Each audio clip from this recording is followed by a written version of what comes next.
Welcome back. It's just half an hour past 2 p.m. and we now want to get into an interesting discussion around the rapid adoption of ICT in the country is proving to bring good tidings to investors in the technology space, according to stakeholders, institutions of higher learning, as well as the setting up of multinational headquarters by leading global brands in Kenya is pushing sales volumes. Industry trends have revealed that demand for access control systems as well as financial management systems are among the most sought after. With security now being an integral part for most firms, the need for affordable ICT solutions is seen as a core aspect for the sector. Banks and universities are among the leading adopters of technology, even as customers demand for better services. Use of biometric control systems in institutions of higher learning is increasingly becoming a common trend.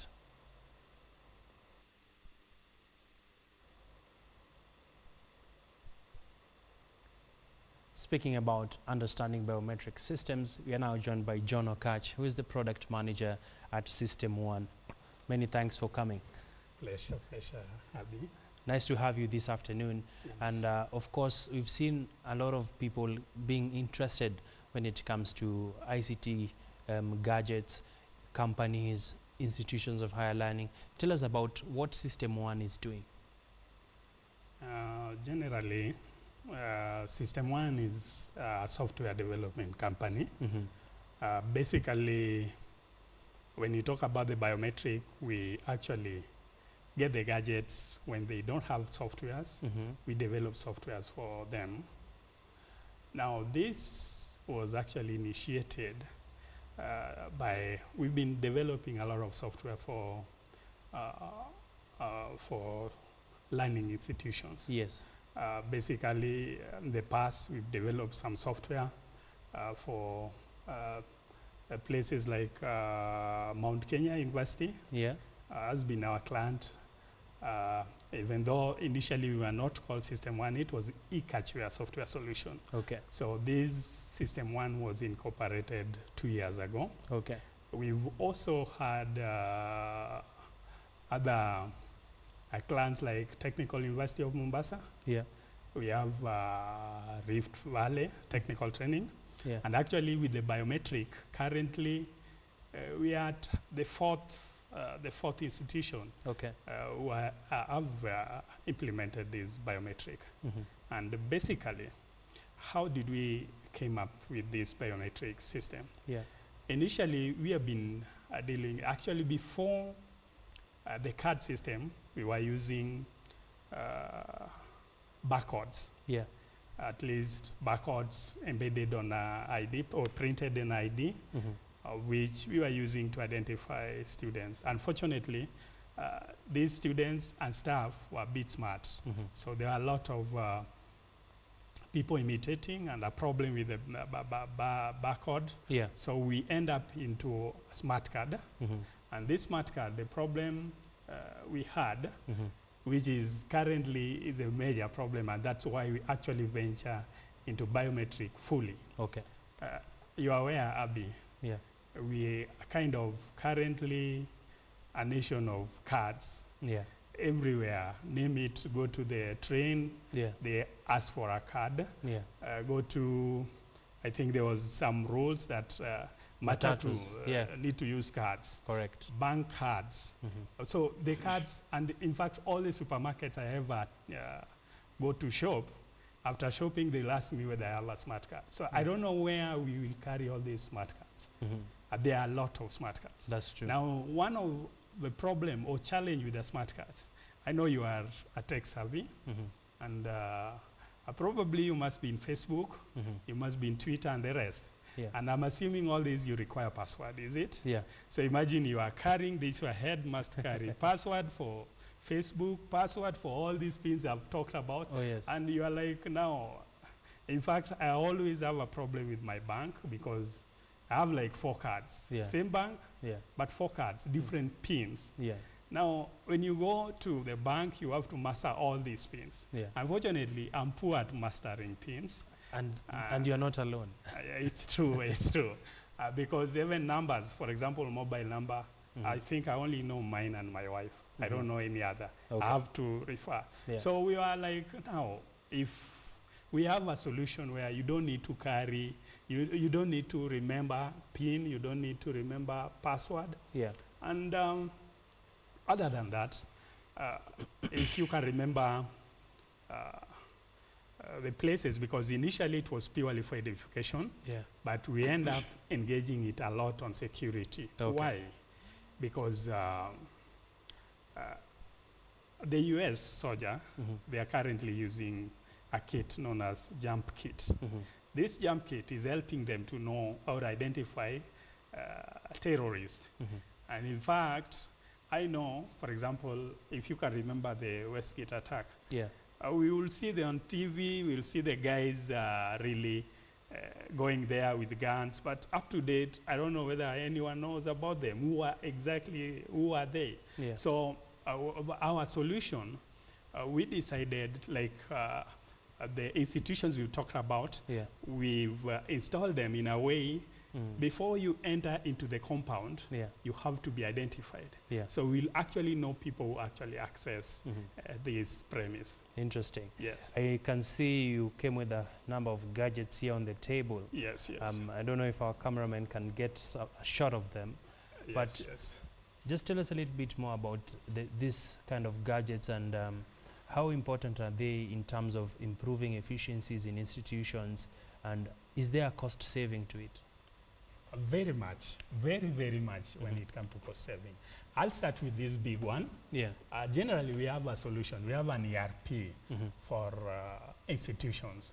So what's happening with this? This is the one we use at the gate. Yeah. So at the gate, you register all the students, you register all the staff. And with this, instead of the watchman asking for cards, which I know can be easily replicated, they simply put their finger. That is compared with the information on the database, and if this is a valid, accepted person or authorized person, it will actually show. Now, if you are a visitor, they will have to capture your fingerprint for the first time, so that we know from the logs or the attendance logs, we know who actually came into the institution. So this one, we use it for, at the gate. Other than access control, it's also help the administration to know, to help in attendance. Okay. Yeah. Now, this one, this was our first product before we introduced that. Now, there are some of the institutions with the big number. This is mobile. So with this, in fact, this one, even the banks can use it. I don't want all the time I go to the bank, I ask for the PIN, and they use something like this. So instead, this one, my fingerprints will be stored in the card. If you steal the card, of course, you will not stolen my fingerprints. Correct. So the verification is simple. You insert there, put your fingerprints. So the gadget or the software we've written will compare, read your fingerprints and compare with the content. Yeah. So in fact, as much as you carry the card, you don't need a PIN because it's just because your fingerprint. Yes, yes, yes. Biometrics. Yes, yes. Of course, biometrics is all about other features like your eye retina, your fingerprint, facial recognition, yes, vein, yeah, even the voice. In fact, yes, voice, even the heartbeat.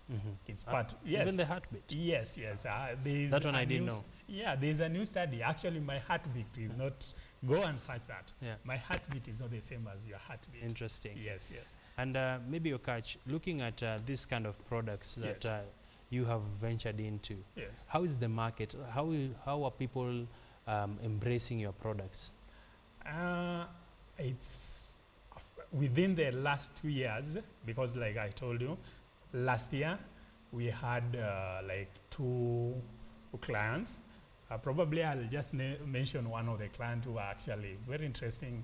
They had a very interesting story. With permission, Madam, the principal, Nyanjom, they had a problem. There was a strike. And after the strike, before the student reported back, they decided to install this. Amazingly, the people who organize a strike, major people who organize a strike, were not part of actually the student fraternity. But they have been there. They have been even staying in the hostel. So this really weeds that.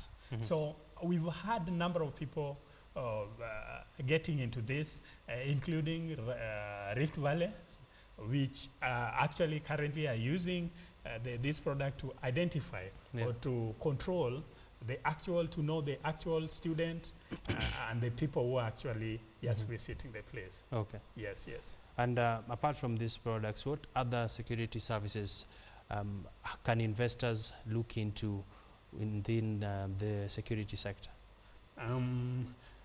Okay, generally when we talked about the gadgets, which we also do, there's still those scanner, like the one I've seen when we are entering here. Yeah. We are currently working on a product based on the CCTV. I know currently CCTV is not really, but probably someone has to watch. Yeah. Now, currently our team is working on a product based on the CCTV, which is supposed to analyze, for example, a frequency here, coming here, going out. It's supposed to capture my face, store it in a database. So as I frequent, and I'm not part of the employee, I'm not part of probably your consultant, it's supposed to trigger, it's supposed to alert one of maybe the security concern or the person concerned. So CCTV is still there, but we make CCTV a bit intelligent as far as security is concerned. What plans does System 1 have to go into the counties? Because we're also seeing demand for gadgets, demand for software solutions coming strongly from the counties. True. We've done a similar solution to Kericho. We also did some trial. Actually, we had some trial for like 3 months actually. We were using ATMs, automatic teller machine, to collect revenue. And I can remember the professor, that is the governor, was very happy with the product, even though up to date they've not installed a solution. But we tried, because generally I've seen currently people trying to implement revenue collection system, but they know the core problem. The core problem are the collectors. Yeah. And you see them probably still having some gadgets which are simply replacing the pen. And we saw like, no, is this really the solution to the problem? Because the problem is the collector, the revenue collector are the one who actually messing up. If they were able to be honest enough, do collection, I don't think they would have even had to ask for the system. But right now, if you give them the gadget, they are still able to do what they do best. So we thought probably when you give a solution where the customers interact direct, they don't need the revenue collector. They interact direct. Probably you park your car, you go to a booth somewhere, pay for it, get your receipt and put it there.